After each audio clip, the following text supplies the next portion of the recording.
Fala galera, Zé Lima na área, tamo junto, hein? Olha só, nossa série Vestibulando na História. Vamos hoje então falar sobre Idade Média Ocidental, no qual nós vamos falar de Alta Idade Média. Roda a vinheta.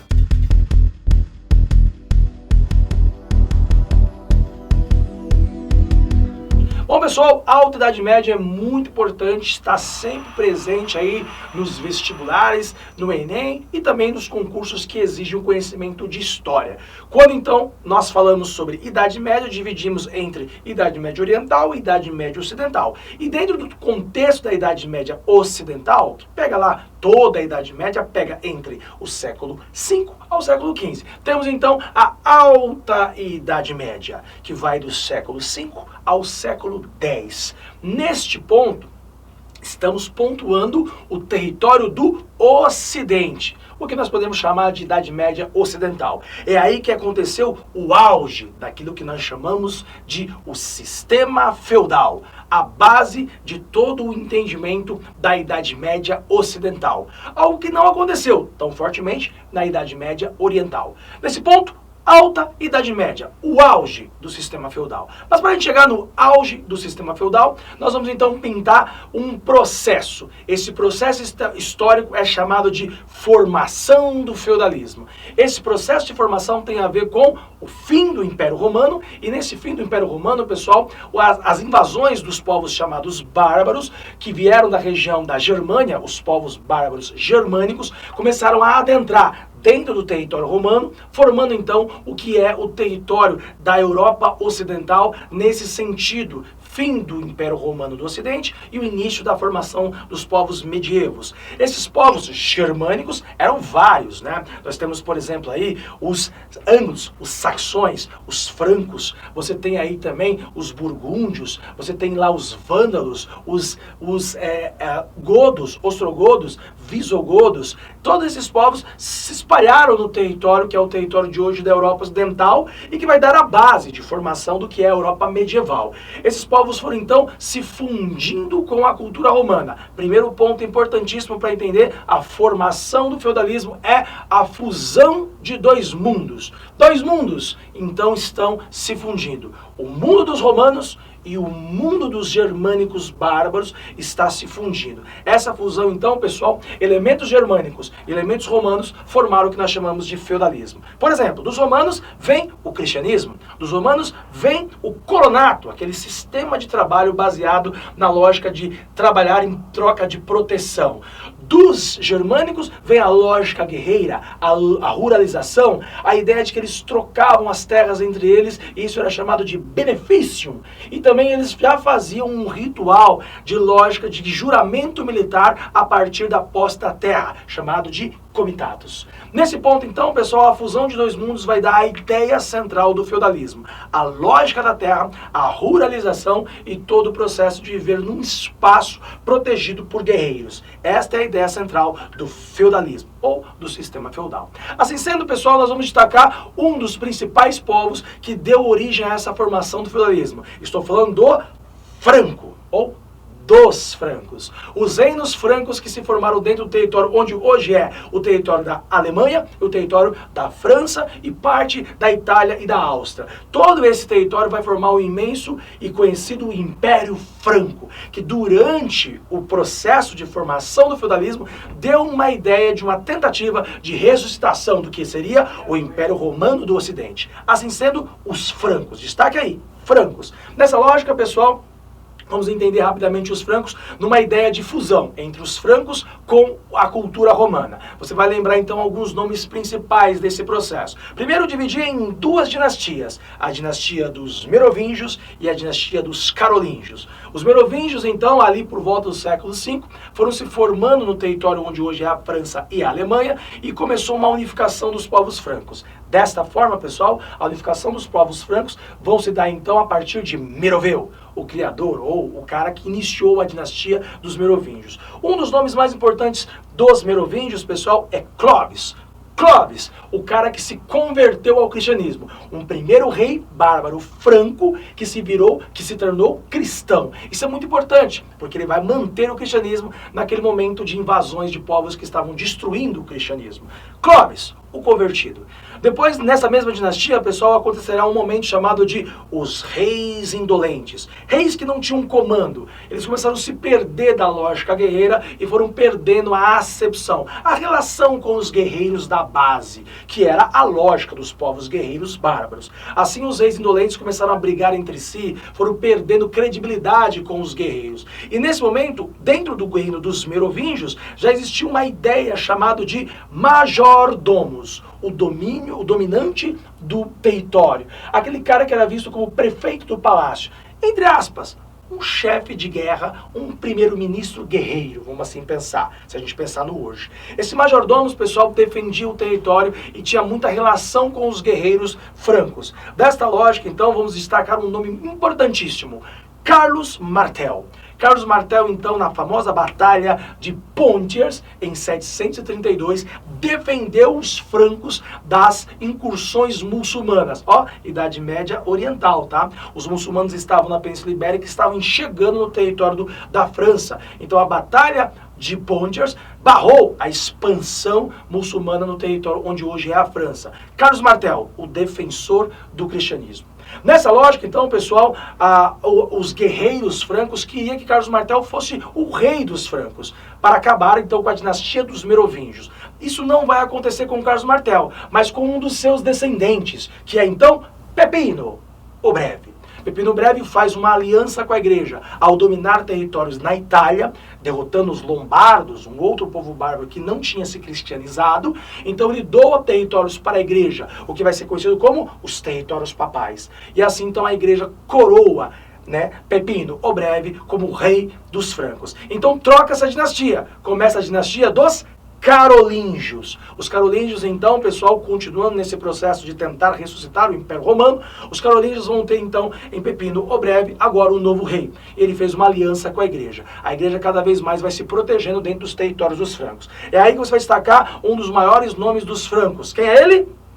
Carlos Magno. Carlos Magno, entre o período de 768 até 814, reinou no território dos francos como o rei mais centralizador deste processo. O Carlos Magno, então, expande o território, formando o Império Carolíngio, e ele, então, faz uma aliança muito forte com a igreja, nesse território que hoje é a França e território da Alemanha. Assim sendo, pessoal, a grande centralização dos francos se deu com Carlos Magno. E então, pessoal, ele tentou fazer um esplendor dessa civilização, como, por exemplo, o Renascimento Carolíngio, a ideia de que ele investia na educação, os povos sabiam ler nesse território. Tudo, então, vem abaixo, pessoal, quando Carlos Magno morre em 814, os seus descendentes não conseguem segurar o império, e há a divisão do Império Carolíngio em 843. Essa divisão do Império Carolíngio em 843 é chamado de Tratado de Verdun, a divisão do Império Franco em Frância Ocidental, onde hoje é o território da França,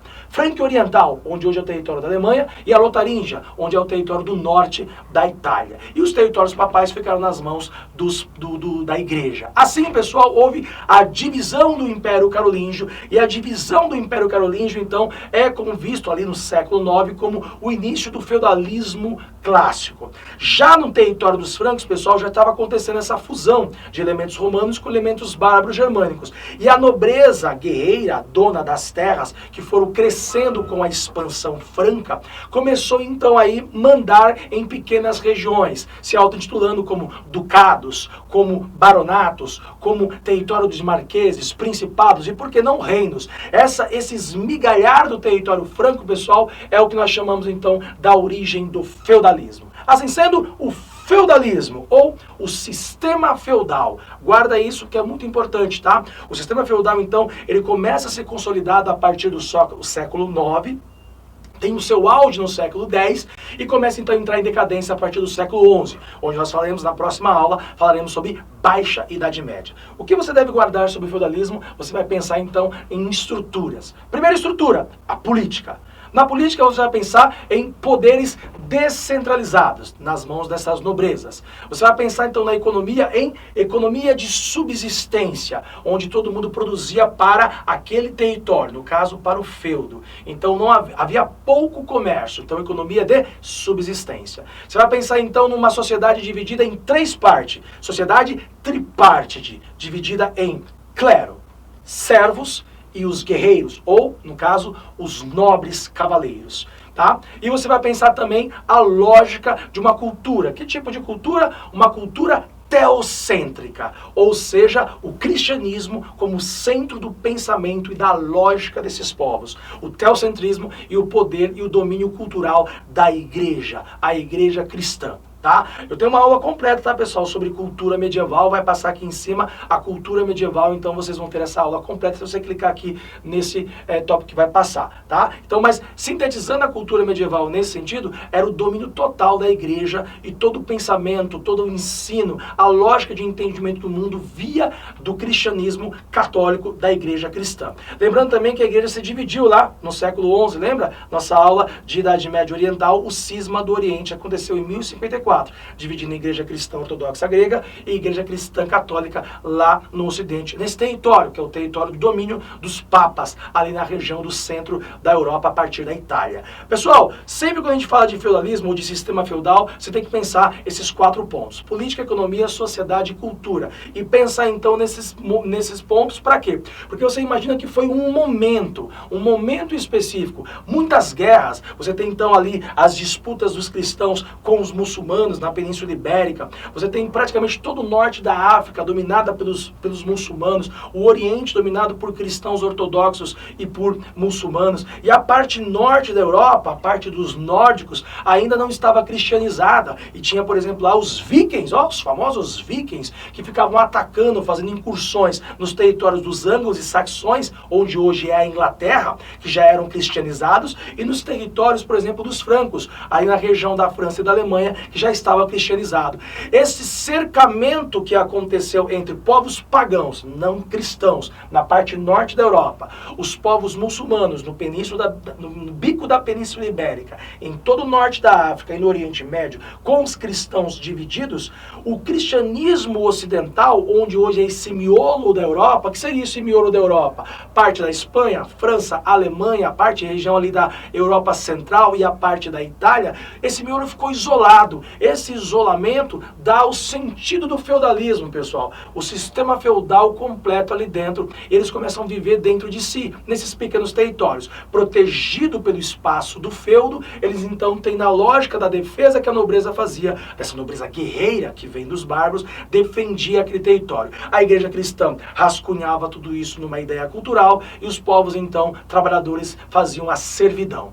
Por isso que é importante pensar rapidamente, tá, pessoal, sobre a sociedade feudal. Também tem uma aula completa de sociedade feudal que eu vou passar aqui em cima para vocês, tá? Eu só apenas vou simplificar para a gente pensar, então, o que é essa sociedade feudal. Dividida em 3 partes: clero, os nobres e os servos. O clero, então, pessoal, era dividido em alto clero e baixo clero. Naquela que era a ideia de que o alto clero administrava as terras e a questão religiosa, e o baixo clero fazia a evangelização direta ali com a população no mainstream, naquele rolê da evangelização. Tudo bem? A gente tem a divisão, então, de clero regular e clero secular. O clero secular é aquele que tem mais contato com a população, o clero mais mundano. Já o clero regular é aquele mais fechado, nos mosteiros, dentro da lógica religiosa, tá? E, obviamente, que a igreja tinha terras, a igreja tinha poder, a igreja também tinha nobreza sob sua submissão, e a igreja mandava na cultura. Temos também, então, a ideia dos nobres. Os nobres eram os donos das terras,